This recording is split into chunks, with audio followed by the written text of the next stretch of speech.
Hello my dear students. So today we will be discussing the first two question answers of your NCERT book of chapter number 12. Okay. So question number 1 is what? Question number 1 is the fill in the blanks. Okay, here you can see 5 fill in the blanks are there. Okay, so first one is what? First one is the production of new individuals from the vegetative part of parent is called dash. Okay, so as I had discussed about asexual reproduction in plants, okay, in your class. So how many kinds of asexual reproduction are there? There are generally 4 types of asexual reproduction. Number 1 is the vegetative propagation, number 2 is fragmentation, number 3 is budding, and number 4 is spore formation. Okay, so production of new individuals from the vegetative part of a parent plant. Now what do you mean by the vegetative part? Vegetative part, it refers to as root, stem and leaf. Okay, so direct reproduction from root, stem and leaf, it takes place by which method out of 4? It is the vegetative propagation. Okay, so the answer will be vegetative propagation. Number 1 is done. Next, number B is a flower may have either male or female reproductive part. Such a flower is called dash. So as you all know that a flower is what? Flower is the reproductive organ of a plant. Okay, flower, it contains male and female reproductive organ. Now in some of the flower, it has got either a male reproductive organ or a female reproductive organ. Okay, and in some flower, it has got both the male reproductive organ and female reproductive organ together. Okay, male reproductive organ, as you all know, it is known as what? It is known as stamen, and the female reproductive organ, it is known as pistil. Okay, so if a flower has got either male or female reproductive parts, such a flower we refer to as unisexual flower. So the answer will be what? Answer will be unisexual flower. Okay, and if the question comes like this, that a flower which has got both the female or male reproductive part, such a flower is called what? Such a flower, in that case it will be bisexual flower. Alright. Next, number 3. The transfer of pollen grains from the anther to the stigma of the same or of another flower of the same kind is known as dash. So pollen grain is what? Pollen grain, it is a male gamete. Okay. Now the transfer, now when a fertilization takes place, the first step of the process of sexual reproduction is the process of pollination. Okay, what is pollination? Pollination means the transfer of pollen grain, okay, from the male reproductive organ. That is what? That is anther. Okay, anther. What is anther? Anther, it is a part of a stamen. Okay, anther, it produces and it stores the pollen grain. Okay, so the transfer of pollen grain from the anther to the stigma or of another flower, okay, or of the same flower, okay, that is called what? That is called pollination. Okay, next, the fusion of male and female gamete is termed as fusion. What do you mean by the term fusion? Fusion means joining. Okay, so the fusion of male and female gametes together, it is known as what? It is known as fertilization. Answer will be fertilization. Okay, next is E. Seed dispersal, it take place by means of dash, dash and dash. Seed dispersal. Dispersal means what? Scattering of seed to various area. Okay, in order to avoid the overcrowding of growth of plant at a particular place. Okay, answer will be, it take place basically by 3 agents. Number 1 is wind, number 2 is water, number 3 is animal. Okay, and few seed, they disperse by the explosive mechanism.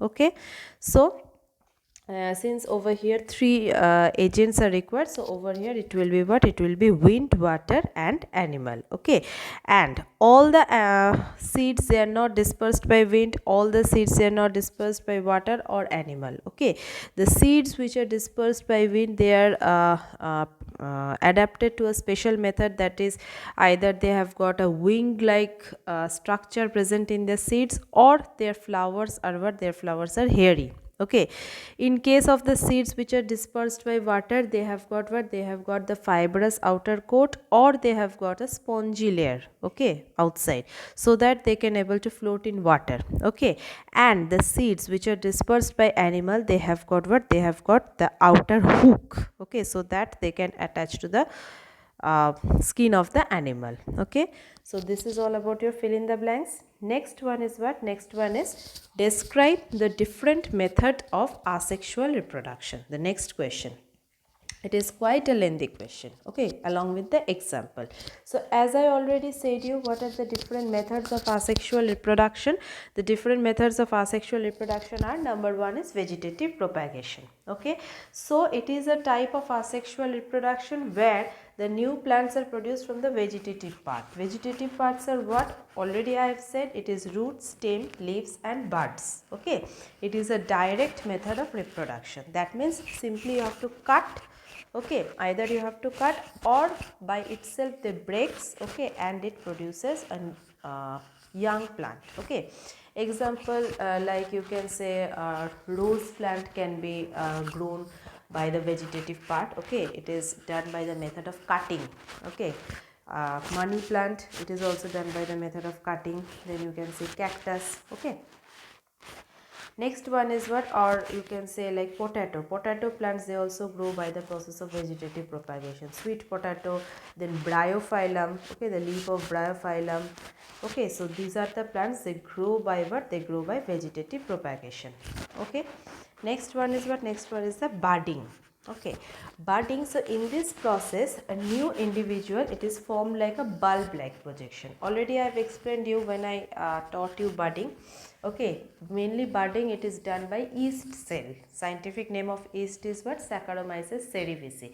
It is a unicellular fungi, right? So what happens, since it is unicellular, that means it is a single cell. So at a corner of a cell, what happens? First a bulb like projection appears. Okay, and slowly when the bulb it emerges, okay, what happens? The nucleus, one part of the nucleus, it gets shift to that bulb, and finally what happens? The bulb, it detaches from the parent body and it produces a new yeast cell. Okay, it is a very fast method. Okay, next one is what? Next one is the spore formation. Okay, so what are spores? Spores are the asexual reproductive bodies. Okay, so spore, basically it is covered by a hard protective coat to withstand unfavorable conditions such as high temperature and low humidity. Now spores, basically they float in the air. Okay, so as because it floats in the air, okay, so therefore it is covered by a hard protective coat so that it can withstand the unfavorable condition. So what happens, like when the spores fall onto a particular place, okay, and if they get favorable condition like if they get optimum temperature, if they get moist place, okay, and if they get some you can say sugary medium for their growth, then what happens? This spore, it emerges to form a new species. Okay, generally the bread mold, okay, bread mold or rhizopus fungi, generally they undergo this method of spore formation. Okay, bread mold, generally it is observed in the slice of a bread.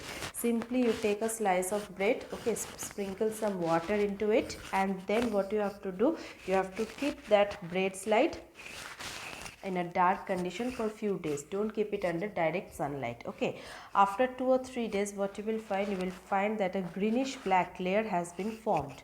That is what? That is nothing but the rhizopus fungi. Okay, if you observe it under the microscope, you will find there is a growth of rhizopus fungi. Okay, and I have already explained you about the structure of rhizopus fungi. At the base, a root like structure is present, that is called hyphae. Okay, just above the hyphae it lies the stem. Okay, and at the tip of the stem there is a knob like structure, a circular knob like structure, which is known as what? Which is known as sporangium. Okay, and inside the sporangium the number of spores are there. Okay, so what happens when the sporangium, when it gets matured, it bursts and it liberates the spores into the air. Okay, it remains in the air, and wherever it gets a favorable condition, okay, generally what are the favorable condition for the growth of fungi? Number one, it requires a moist place.